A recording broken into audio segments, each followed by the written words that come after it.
Optics से related topic है, compound microscope. जैसे कि अपन ने पहले पढ़ा था सिंपल माइक्रोस्कोप के अंदर कि सिंपल माइक्रोस्कोप क्या करता है, कोई भी ऑब्जेक्ट को मैग्नीफाइड करके अपन को दिखाता है, लेकिन उसका जो मैग्निफिकेशन पावर होता है वो क्या होता है, कम होता है। यानी कि थोड़ा ऑब्जेक्ट अगर मान लो छोटा है तो ज्यादा मैग्नीफाइड नहीं हो पाता।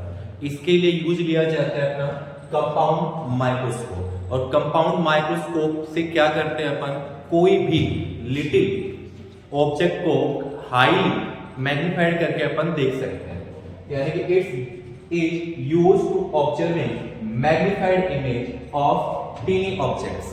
अब अपन कंपाउंड माइक्रोस्कोप के बारे में ही स्टडी करने वाले हैं। तो सबसे पहले अपन क्या करते हैं, कंपाउंड माइक्रोस्कोप का कंस्ट्रक्शन पढ़ते हैं अपन, इसका कंस्ट्रक्शन कैसे होता है। और अगर कंस्ट्रक्शन समझ में आ गया तो टॉपिक भी समझ में अच्छे से आ जाएगा। कंपाउंड माइक्रोस्कोप के अंदर क्या किया जाता है, सबसे पहले एक ट्यूब ली जाती है। इस ट्यूब को, इसकी जो लेंथ होती है इसको अपन चेंज कर सकते हैं, यानी कि इसकी लेंथ को कम भी किया जा सकता है और इंक्रीज भी किया जा सकता है। यहां पर सबसे पहले इस ट्यूब के एक एंड्स के ऊपर एक लेंस लेते हैं अपन, कॉन्वेक्स लेंस, और ये कॉन्वेक्स लेंस की साइड में हमेशा क्या रखा जाता है, ऑब्जेक्ट को रखा जाता है। इसलिए इस लेंस का नाम डाल दिया अपन ने ऑब्जेक्टिव लेंस, क्योंकि ये ऑब्जेक्ट की साइड में रखा जाएगा। इसका जो हमारे पास में ऑप्टिकल सेंटर है इसको भी अपन ओ से डिनोट कर रहे हैं। अब सबसे पहले काम क्या करते हैं हमारे पास में, जब भी एक ऑब्जेक्ट लिया जाता है जो कि minimum distance of clear vision के ऊपर रखा जाएगा। ये minimum distance of clear vision से अगर ऑब्जेक्ट आगे होगा ना तो भी अपन को क्लियर दिखाई नहीं देगा, और अगर डिस्टेंस ऑफ क्लियर विजन को कैपिटल डी से रिप्रेजेंट करेंगे अपन, और एक ऑब्जेक्ट ले लिया अपन ने यहाँ पर ए और इसको नाम डाल दिया बी। इस ऑब्जेक्ट से अब हमारे पास में क्या होगा, इमेज फॉर्मेशन होगा। सबसे पहले रे ऑफ लाइट जाएगी बिल्कुल पैरेलल टू प्रिंसिपल एक्सिस, और यहाँ पर क्या होगी, इंसिडेंट होती है। आफ्टर इंसिडेंट यानी कि इसका रिफ्लेक्शन होगा, और रिफ्लेक्शन के बाद में ये पास हो जाएगी प्रिंसिपल फोकस। प्रिंसिपल फोकस से पास होने के बाद में जो दूसरी रे ऑफ लाइट चलती है, ठीक है, ये चलेगी ऑप्टिकल सेंटर से होती है। और हमें पता है ऑप्टिकल सेंटर के ऊपर जो भी रे ऑफ लाइट इंसिडेंट होती है ये बिना यानी कि विदाउट रिफ्लेक्शन की क्या हो जाएगी, सीधी स्ट्रेट पास हो जाती है। दोनों ray of light after reflection यहाँ पर क्या करते हैं, एक दूसरे को इंटरसेक्ट करते हैं, और यहीं पर क्या बनता है हमारे पास में इमेज फॉर्मेशन। क्योंकि दोनों रे ऑफ लाइट है ना एक दूसरे को रियल में क्या कर रही है, इंटरसेक्ट करती है, इसलिए जो इमेज फॉर्मेशन होगा ये भी कैसा होगा, real, inverted and larger than object. यानी कि यहाँ पर हमारे पास में ऑब्जेक्ट से लार्ज इमेज बन चुका है। लेकिन अब स्टार्ट होता है यहाँ पर दूसरे लेंस का काम, जिसको अपन बोलते हैं आई लेंस, क्योंकि इसको आंख की तरफ रखना होता है। इस आई लेंस है ना, इसको जो ऑप्टिकल सेंटर है इसको भी कैपिटल ई से डिनोट कर रहे हैं अपन। आई लेंस होता है, इसका जो हमारे पास में फोकल लेंथ है वो भी लार्ज होती है, और साथ साथ में इसका जो अपेक्चर होता है वो भी क्या होता है, लार्ज होता है। आई लेंस का नाम हमने इसका ऑप्टिकल सेंटर कैपिटल ई से डिनोट कर दिया। अब आई लेंस के लिए जो ये इमेज बनी ना, रियल इमेज, ये क्या काम करेगी, ऑब्जेक्ट का काम करती है। अब इससे जो भी रे ऑफ लाइट आएगी बिल्कुल ऐसे जाएगी पैरेलल टू प्रिंसिपल एक्सिस, और आफ्टर रिफ्लेक्शन इसकी प्रिंसिपल फोकस से होकर पास हो जाती है। ये मैंने थोड़ा बाहर से इसलिए निकाला क्योंकि इसकी फोकल लेंथ है वो थोड़ी ज्यादा। दूसरी रे ऑफ लाइट है वो ऑप्टिकल सेंटर से होकर क्या होगी, पास होगी, और विदाउट रिफ्लेक्शन क्या निकल जाएगी, स्ट्रेट। अब अपन को पता है दोनों रे ऑफ लाइट है ये आगे की तरफ तो कहीं पर एक दूसरे को क्या इंटरसेक्ट नहीं करेंगे, तो अपन क्या करते हैं, इसको थोड़ा पीछे की तरफ एक्सपेंड करते हैं इस प्रकार यहां पर, और इस रे ऑफ लाइट को यहां, ये दोनों रे ऑफ लाइट मान लो कि यहां पर क्या कर रही है, इंटरसेक्ट करती है, और यहीं पर क्या होता है हमारे पास में लास्ट इमेज फॉर्मेशन होता है। इस लास्ट इमेज फॉर्मेशन को अपन ने नाम दे दिया A double dash B double dash. अगर आगे की तरफ मिलती ना तो इमेज बनता रियल, लेकिन अगर पीछे की तरफ मिल रही है तो हमारे पास में जो इमेज है ये कैसा बनता हमारा, virtual, erect and larger than object. यानी कि इस ऑब्जेक्ट का जो फाइनल इमेज फॉर्मेशन हुआ है वो यहाँ पर है A double dash B double dash. ये तो हमारे पास में इसका कंस्ट्रक्शन पूरा हो चुका है। साथ साथ में यहाँ पर थोड़ी ना साइन कन्वेंशन के अकॉर्डिंग अपन कुछ वैल्यू है वो लिख लेते हैं। अपन को पता है O से लेकर A तक है, ये हमारे पास में ऑब्जेक्ट की डिस्टेंस है, लेकिन क्या चल रही है, जहां पर रे ऑफ लाइट इंसिडेंट हो रही है इसके बिल्कुल अपोजिट है, तो इसको अपन क्या देंगे, ओ ए की वैल्यू को माइनस का यू ओ क्यों लगाया, क्योंकि ये वैल्यू ऑब्जेक्टिव लेंस है इसलिए। नेक्स्ट इसका इमेज फॉर्मेशन कहां पर हुआ, ए डैश बी डैश हुआ, तो ओ से ए डैश तक की जो वैल्यू देंगे ना अपन को वो देनी है VO, लेकिन यहां पर क्या वैल्यू रहेगी, प्लस की, क्योंकि रे ऑफ लाइट की क्या है ये वैल्यू आगे की तरफ डायरेक्शन में है। नेक्स्ट प्रोसेस के अंदर अब ऐसे ही A डैश E है हमारे पास में, A डैश E, तो A डैश E क्या काम कर रहा है, आई लेंस के लिए, ये हमारे को थोड़ा लिख देता हूं इसको मैं, आई लेंस के लिए बिल्कुल ऑब्जेक्ट का काम कर रहा है हमारे पास में। अगर ऑब्जेक्ट का काम कर रहा है तो इसके लिए क्या हो गई, ये ऑब्जेक्ट की वैल्यू हो गई, लेकिन रे ऑफ लाइट के बिल्कुल अपोजिट डायरेक्शन में, इसलिए ये वैल्यू भी किस में रहेगी, माइनस में, तो इसको अपन दे देंगे माइनस का यू की। ये दोनों में डिफरेंट रखना है, जहां पर O आ गया तो ऑब्जेक्टिव लेंस के लिए वैल्यू है, और जहां पर E आ गया तो आई लेंस के लिए ये वैल्यू होती है। अब इसका अपन काम स्टार्ट करते हैं। जो ऑब्जेक्टिव लेंस है इसका जो प्रिंसिपल फोकस रहेगा, इसका सॉरी फोकल लेंथ रहेगा वो FO, और जो हमारे पास में आई लेंस इसका फोकल लेंथ रहेगा उसको अपन FE से डिनोट करते हैं। ये थोड़ा इसका ध्यान रखना है। नेक्स्ट अब इसका थोड़ा काम स्टार्ट करते हुए एक ऑब्जेक्ट मान लेता हूं मैं, एक है A एक है B, और अपन क्या कर रहे हैं, यहां से इस ऑब्जेक्ट को देख रहे हैं। तो ये ऑब्जेक्ट है हमारी आई के ऊपर एक एंगल क्रिएट करता है, और इस एंगल को अपन नाम देते हैं अल्फा। ये अल्फा है ना, इसका नाम ध्यान रखना, angle of clear vision of by object. अगर मान लो कोई इमेज होती है जैसे कि A डैश B डैश, और ये इमेज है ना, अगर आई के ऊपर जो भी एंगल को कंसीडर करेगा उसका नाम देंगे अपन beta, angle of clear vision by image. इन ऑब्जेक्ट का साइज और इमेज का साइज इन्हीं एंगल के ऊपर डिपेंड करता है, और इन दोनों एंगल का रेशियो वो होता है बीटा बाय अल्फा, यानी कि ratio between angle of clear vision by image to the angle of clear vision by object, दोनों का रेशियो हमारे पास में मैग्निफिकेशन का काम करता है। तो मैग्निफिकेशन अगर मैं बोलूं कभी भी आगे की तरफ आगे टॉपिक में, तो ध्यान रखना इन दोनों का रेशियो क्या रहेगा, मैग्निफिकेशन के नाम से जाना जाएगा। ठीक है, अब ऐसे अपन थोड़ा डायग्राम, क्योंकि यहाँ पर ए भी हमारे पास में क्या था, ऑब्जेक्ट था, तो ये ऑब्जेक्ट है ना ऑप्टिकल सेंटर के ऊपर क्या कर रहा है, एक एंगल को क्रिएट कर रहा है, और इस एंगल का जो नाम आएगा उसको अपन ने नाम डाल दिया अल्फा। और ऐसे ही ना लास्ट इमेज फॉर्मेशन हमारे पास में A double dash B double dash, ठीक है, ये लास्ट इमेज है, कहां पर कर रही है एंगल क्रिएट, यहां पर ऑप्टिकल सेंटर के ऊपर कर रही है, तो इस एंगल को अपन ने नाम डाल दिया बीटा। अब अल्फा और बीटा दोनों की वैल्यू डिटरमाइन करके अपन मैग्निफिकेशन को डिटरमाइन कर सकते हैं। तो सबसे पहले अपन क्या करेंगे, अभी अल्फा की वैल्यू को डिटरमाइन करेंगे और फिर अपन बीटा की वैल्यू को डिटरमाइन करेंगे। अब अपना यही काम रहेगा। नेक्स्ट अब अल्फा आ रहा है ट्रायंगल ABO के अंदर आ रहा है, हमारे पास में काम कर रहा है। तो सबसे पहले यहां पर मैंने लिख दिया इन ट्रायंगल ABO, और इस ट्रायंगल के अंदर अपन एक लो लगाते हैं according to PBP by HHB। इस लो के अकॉर्डिंग हमको पता है O के जस्ट आगे, अल्फा के जस्ट आगे क्या होता है, परपेंडिकुलर होता है, नीचे क्या बन गया, बेस बन गया, और ये वाली वैल्यू है ये क्या हमारे पास में हाइपोटेन्यूस है। अब अपने पास में अल्फा का परपेंडिकुलर है AB, बेस है कौन सा, OA, तो परपेंडिकुलर और बेस अपने पास में दोनों आ गए, तो इस फॉर्मूले के अकॉर्डिंग अपना फॉर्मूला क्या बन जाएगा, tan अल्फा, और tan alpha equal to perpendicular by base. अब परपेंडिकुलर की वैल्यू अपन को पता है कितनी है, AB है, और बेस की वैल्यू कितनी है, OA। लेकिन अपन को अच्छे तरीके से पता है कि जो हमारे पास में ऑब्जेक्ट था ये प्लेस्ड है कहां पर, minimum distance of clear vision के ऊपर प्लेस्ड है, जिसको अपन कैपिटल D से रिप्रेजेंट कर रहे हैं, ठीक है। इसलिए मैंने यहां पर क्या कर दिया, tan alpha is equal to AB upon में माइनस का D। ये D कहां से आ गया, OA में रिप्लेस है, क्योंकि ऑब्जेक्ट है वो कहां पर है, minimum distance of clear vision के ऊपर प्लेस्ड है, इसलिए OA के रिप्लेस में स्टार्टिंग में मैंने क्या कर दिया, माइनस का D कर दिया।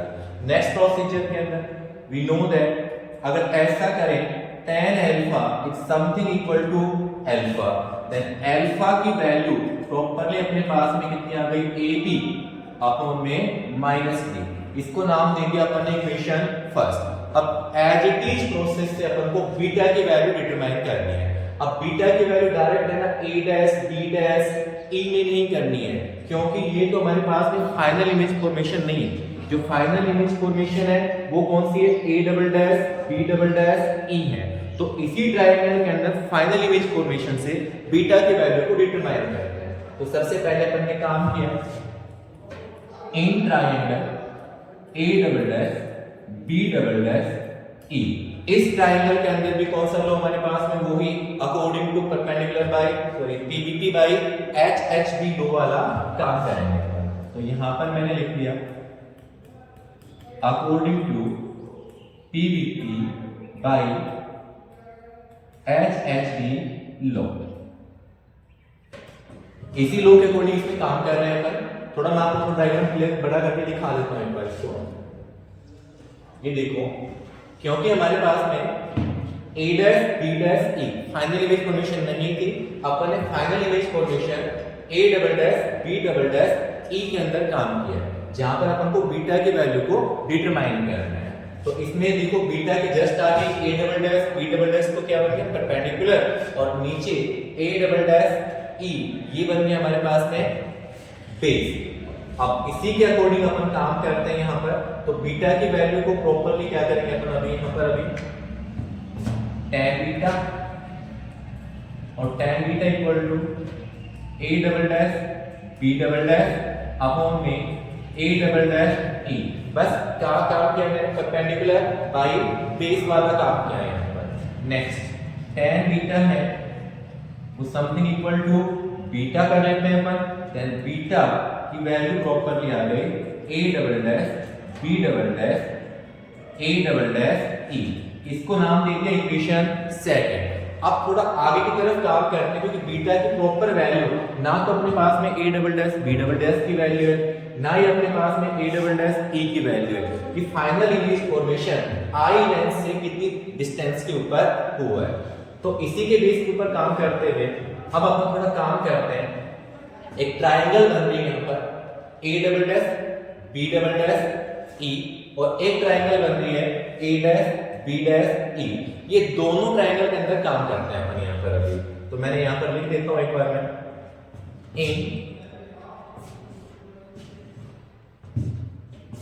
In triangle A double dash B double dash E and triangle A dash B dash E, इन दोनों ट्रायंगल के अंदर अपन देखते हैं कि क्या क्या चीज सिमिलर है। तो थोड़ा ध्यान से देखना एक बार, A double dash B double dash E, इसमें एक तो एंगल आ रहा है बीटा, और ऐसे ही A dash B dash E, इसमें भी कौन सा एंगल आ रहा है, बीटा।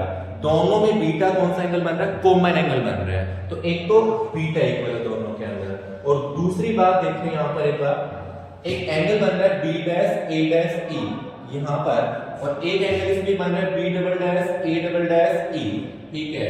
यहाँ पर ये भी हमारे पास में 90 डिग्री है, और यहाँ पर भी कितना है, 90 डिग्री। और इसको देखने से अपन को पता चल गया कि दोनों के दोनों एंगल कौन से हैं, राइट एंगल है। अब देखो, अगर कोई भी दो ट्रायंगल के अंदर अगर दो एंगल इक्वल हो ना, तो उसका तीसरा एंगल भी क्या होता है, इक्वल होता है। ये हमारे पास में लो बनता है साइमेट्री लो, ठीक है। और अगर तीनों एंगल ही इक्वल हैं तो दोनों ट्रायंगल क्या होंगी, सिमिलर होंगे। तो यहाँ पर इसको मैं थोड़ा कट करके डायरेक्टली लिख सकता हूं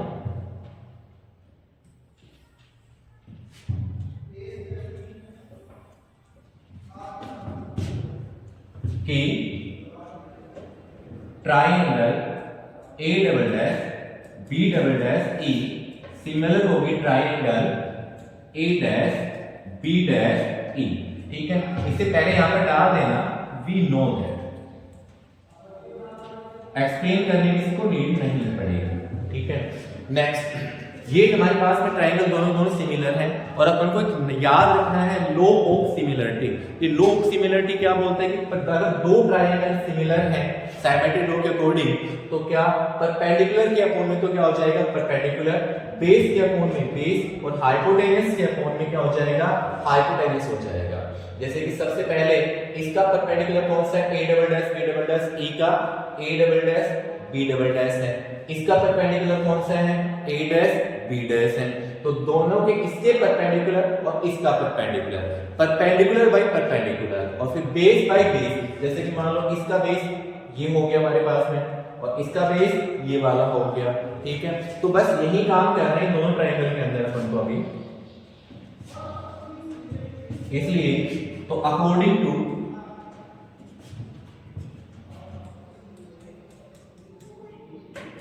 लॉ ऑफ सिमिलरिटी, इस लॉ ऑफ सिमिलरिटी के अकॉर्डिंग परपेंडिकुलर बाय परपेंडिकुलर, पहले का परपेंडिकुलर कितना है A double dash B double dash, दूसरी का परपेंडिकुलर कितना है A dash B dash is equal to पहले का बेस कितना हो गया A double dash E upon में दूसरी का बेस कितना हो गया ए डैश ई। ठीक है, नेक्स्ट प्रोसेस के अंदर अब अपन को एक काम कर सकते हैं अपन, क्या ऐसा नहीं कर सकते क्या अपन थोड़ा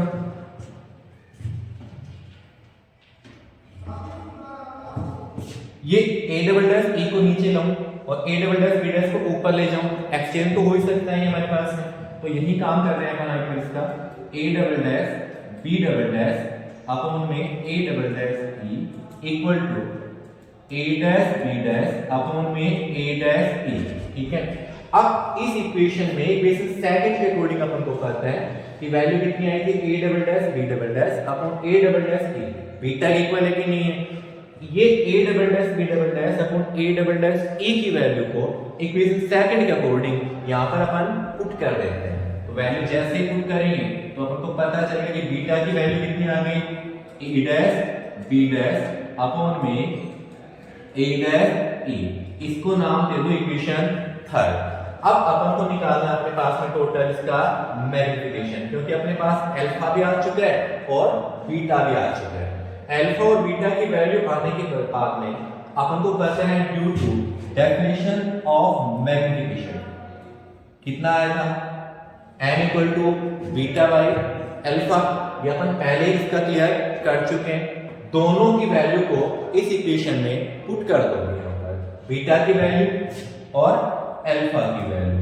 तो n equal to A dash B dash upon में A dash E upon alpha की वैल्यू कितनी थी ए बी बाई माइनस का डी था, तो यहां पर मैंने कर दिया ए बी अपॉन माइनस का डी। इसको अपन अपवर्ड ले जाते हैं थोड़ा, तो प्रॉपर m की वैल्यू कितनी आ गई ए डैश बी डैश अपॉन में ए बी इंटू माइनस का डी अपॉन में ए डैश ई।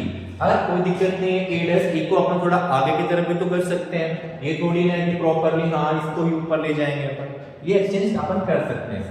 इसको नाम दे दिया इक्वेशन 4। ठीक है, इक्वेशन 4 के बाद में ना ए डैश ई की तो वैल्यू अपन को पता है, लेकिन ना तो अपन को ए डैश बी डैश और ना ही अपन को ए बी की वैल्यू डिटरमाइन है। तो इसकी वैल्यू डिटरमाइन करने के लिए थोड़ा एक बार डायग्राम को फिर से देखना अपन को अभी एक बार। ठीक है, यहां पर एक ट्रायंगल बन रही है हमारे पास में ए बी ओ और एक ट्रायंगल बन रही है A dash B dash O. ठीक है, अब इन दोनों ट्रायंगल के अंदर क्या क्या सिमिलर है ये चीजें अपन को एक बार थोड़ा क्लियर करना है। ठीक है, ए बी ओ के अंदर एंगल बन रहा है हमारे पास में अल्फा, ए डैश बी डैश ओ के अंदर एंगल बन रहा है हमारे पास में, ये वाला भी कौन सा बन जाएगा, अल्फा। क्यों, ये दोनों एंगल इक्वल है कि नहीं है? क्यों इक्वल है? क्योंकि दोनों क्या है, वर्टिकली अपोजिट एंगल है। तो दोनों एंगल, एक तो ये इक्वल है यहाँ पर, दूसरा और कौन सा एंगल इक्वल आ रहा है दोनों का एंगल, तो यहाँ पर एंगल बन रहा है बी ए ओ और यहाँ पर एंगल बन रहा है बी डैश ए डैश ओ। तो यहाँ पर ये भी 90 डिग्री एंगल बन रहा है और ये भी 90 डिग्री एंगल बन रहा है। इन दोनों ट्रायंगल के अंदर भी ये दो एंगल इक्वल है क्योंकि दोनों के दोनों राइट एंगल है। अगर दो एंगल इक्वल तो तीसरा अपने आप ही क्या हो जाता है, इक्वल हो जाता है। इसलिए दोनों के दोनों ट्रायंगल यहाँ पर भी क्या हो जाएगी, सिमिलर हो जाएगी, लॉ ऑफ सिमेट्री के अकॉर्डिंग। तो अब इसी ट्रायंगल के अंदर डायरेक्टली इसको अपन अंदर लिख देते हैं एक बार थोड़ा इसको, ठीक है। नेक्स्ट प्रोसेस के अंदर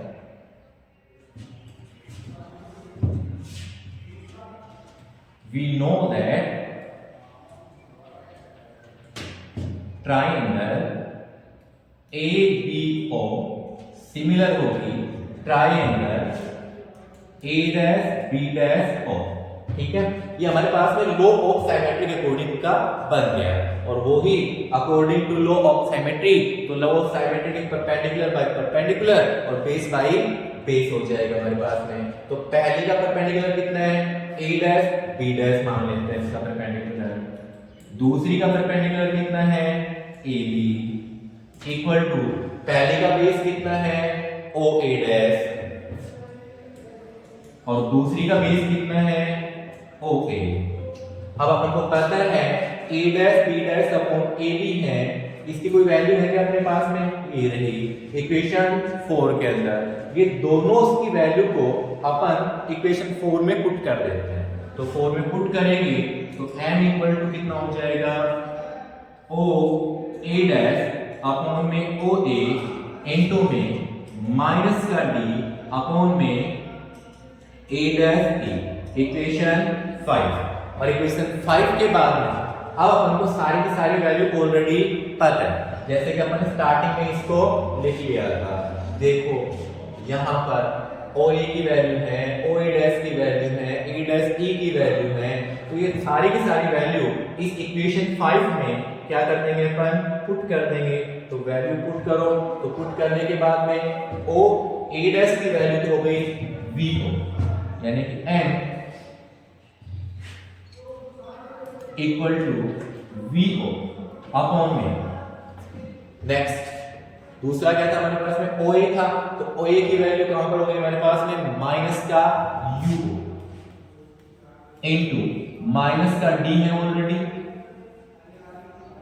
अपॉन में दूसरी वैल्यू A डैश E है। तो A डैश E की वैल्यू आपको पता है, A डैश E की वैल्यू माइनस का U,